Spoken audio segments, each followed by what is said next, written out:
So I'm sitting on the porch of this house, thinking about this girl I missed who I hadn't kissed for months, but soon.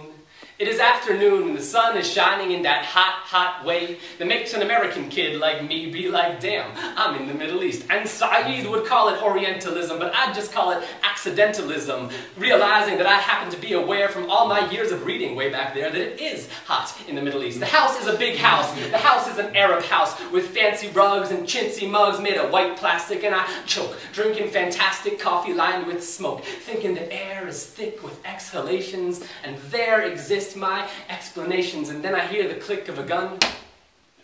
Only I'm not sure that it is one, because my life has been mostly fun, and hey, unless you're in the NRA, clicking guns in Yellow Springs, Ohio is not something you hear every day. So I know that it is one, a gun, when I look over and see a kid with a diamond earring grinning at me, and he's holding something that looks to be something recognizable to any kid with a TV. And that hot, hot sun is glinting off his earring, and that hot, hot sun is glinting off the barrel, and his hair is gelled up into what looks like 1,000 little knives, and I've stopped breathing for what feels like 1,000 little lives. But then, my initial internal panic subsides with the chuckles of the sitting smokers sitting and smoking and chuckling around me. And I've seen enough movies to know that if someone's gonna get dead with a bullet aimed at his head, if someone's gonna get dead with a bullet shot through his head, if someone's gonna get dead with a bullet lodged in the middle of his head, the people around him might laugh for revenge, ha ha, but they won't chuckle. So it's no longer panic. What is it then?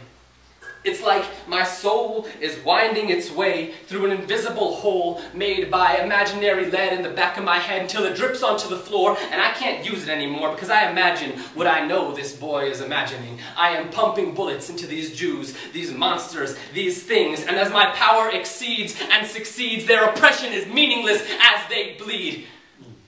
As my soul sinks further under, they tell me that gun, it belongs to his brother, who is old. That's great. So another one who would probably have fun making my people's legacy done. As it sinks further under, his brother was in the army. The army now, they call it the army. Isn't an army supposed to be? Which army, I ask?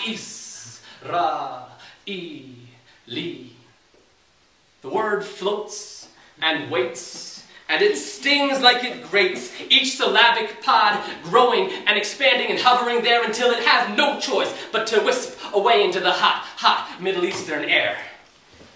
Now it feels like the smoke has entered my brain and my thoughts are insane, or maybe they're saner than they've been. I can label this one a win in the world of understanding that I do not understand this place or any other place. I re-envision what I guess this boy is envisioning, an Arab shooting Arabs for the Jews. Is he wishing they were Jews? Is he wishing he was a Jew? Or is he just shooting? Smoke rises.